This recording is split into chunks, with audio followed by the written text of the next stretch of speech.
Two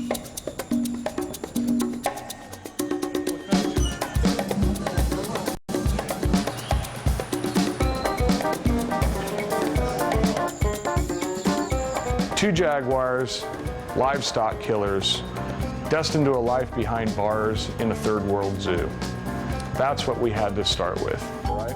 I'm wildlife vet Ole Alcumbrac, and we are in the jungles of Mexico on a medical mission that's never been tried before, to rehabilitate two illegally captured jaguars and put the wild back into their lives.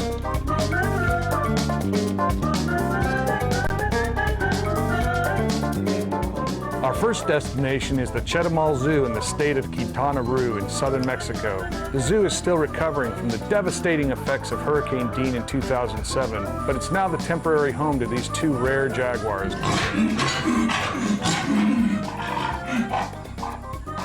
These cats couldn't be released back into the wild because while they were trying to fight their way out of their illegal traps and cages, they damaged their teeth to the point that they would be unable to hunt on their own. That's where the Jags come in. And who are the Jags? We're a team I assembled specifically for this project. A team of biologists, managers, vets, dentists, and we are here to return these jaguars back to the life they deserve. In order for them to become functional again, they needed new teeth, and that's where Dr. Emily came in. In order for them to make it successfully through long-term anesthesia, that's where the veterinarians came in. We pioneered some techniques in anesthesia in a third world situation that was unparalleled to anything that's been done before. Perfect, thank you. All right, she's all yours. There were problems almost from the start, the little ones that drive you crazy, like the fact that the zoo supplied the oxygen but had no regulator that would match the anesthesia machine I brought from the States. So we had to improvise. Well, what we have is a failure to communicate. What we have here. So what we're going to do is we're going to take a fireman's oxygen tank that's half full, and we're going to hook it up to that anesthesia machine, and we're going to see what we have. And if a jaguar wakes up, I'm going to run over the top of you, Peter, out that door and slam it behind us. As the second jaguar paces nervously in her cage, the first jaguar, a young female about 18 months old, was brought in to have her teeth fixed by Dr. Peter Emily. Her surgery will be the simpler of the two. She only needs a root canal and one tooth cosmetically rebuilt. What we're basically doing is taking out any part of this tooth that could become infected again, replacing it with a permanent composite, so the tooth is forever sealed and free of being infected again. She's doing awesome. We finally got our oxygen thing fixed, and we have her on gas. She's stable. Her heart rate is stable at about 68. See, I think the original photograph had actually just this was intact all the way to the top, but it just had a chip out the side of it. And so since then it's been whacked off. How's the rest of her teeth look, Pete? The rest of it looks good. No problems. It's a pretty good mouth. This is filling it with the composite? Awesome. Look at that. Holy mackerel. Okay, give me that other one. Once her teeth are fixed, the young cat is fitted with a satellite tracking collar. She is smaller than the biologist expected, so they want to make sure the collar is loose enough to give her room to grow without being able to slip off of her head. Okay, easy. Okay, no, that's good. She's good. You think she's good? Yeah. Okay, let's do it. This technology is going to allow us to monitor her movements, her abilities to adapt into a new wild environment, and hopefully we will be able to follow and document her abilities to feed herself with natural native prey species. After surgery, the first jaguar, the young one, is placed in a transportation cage so she will wake up there and not have to be drugged again before her release tomorrow. Then it's on to the second cat, the one with the broken canine tooth. Big girl.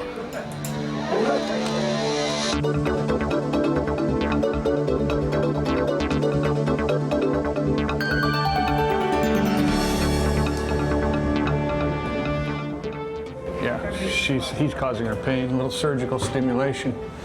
That shouldn't be. I just injected it right down the canal. Well, she's feeling it. You know, she's not feeling it enough to get up off the table and tell you, so that's the good news. The one tooth was so far fractured that we had to make a functional canine out of it because they need canine length, because the way they kill is by crushing the skull. And they need functioning canines, in other words, full length. And I didn't know how to do that. When they sent me pictures of the canine, I thought, how am I going to make a crown? A normal crown fabrication by a dentist has to make an impression of the tooth and repair the tooth so that the crown will fit easily. Take an impression, make a model, and from that model they can fabricate a crown that will fit the tooth exactly. And I didn't have that luxury. Finally, it's time for the crowning glory, literally. Jaguar number 2 gets a brand new gold tooth. Awesome. Good job, everybody.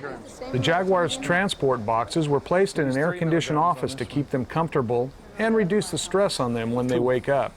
Well, at least that was the idea, but no one explained that to the cats. The root canal is still intact, but the crown she took off. Yeah, we're just gonna have to live with it. She just chopped off a piece of the composite. This is good. Yeah, it'll be okay. Ready?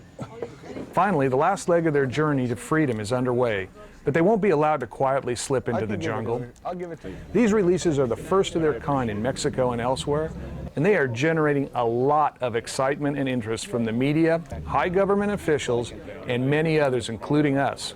Jaguars are beautiful and mysterious creatures with a religion all their own as top of the food chain predators.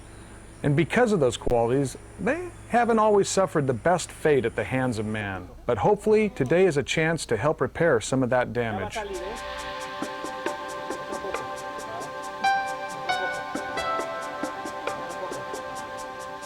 The young female who tore her way out of the travel box only a few hours earlier is the first to be released. Instead of displaying her aggressive nature, she seems a little intimidated by the surroundings, probably because of all the people and the circus atmosphere going on. But slowly, cautiously, she steps out and begins to explore her new home. Her beautiful spotted coat is instant camouflage and blends perfectly into the flora around her.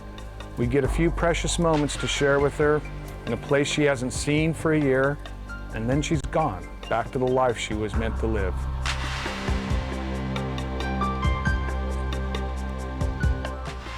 This is the culmination of the Jaguar project for 2009 in Mexico. We successfully got their teeth back in. We are successfully recovered, found suitable habitat here in Calakmul Biopreserve in southern Yucatan, and we're getting ready to release the older of the two animals.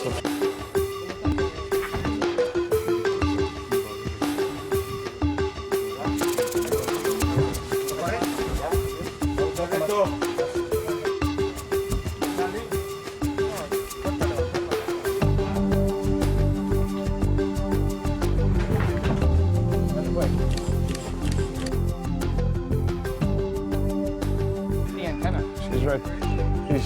Did you go this way? Yeah. In Mayan, Calakmul means city of two ancient pyramids, and the ruins of that culture are evident in the preserve. And so are the howler monkeys, who seem to keep watch over this ancient city. The Biosphere Preserve in southeastern Mexico covers nearly 2 million acres. Our pre-release criteria demanded a place rich in prey without running into any cattle ranches or humans. It is estimated that about 400 jaguars currently live in this preserve. The science has just begun, because now we're going to find out how successful that is. Through modern technologies and GPS transmitting and receiving, we're able to know where they are virtually at any time we want to look them up. Through expertise and skill on the ground, we have people that can follow up on that information and make sure that they're catching the foods they're supposed to be catching and drinking, and ultimately living long-term and reproducing. So if we have all that, this has been a great success. Fills your heart with a wonderful sense of accomplishment and makes mundane life a whole lot better, not only for me, but for the Jaguars as well.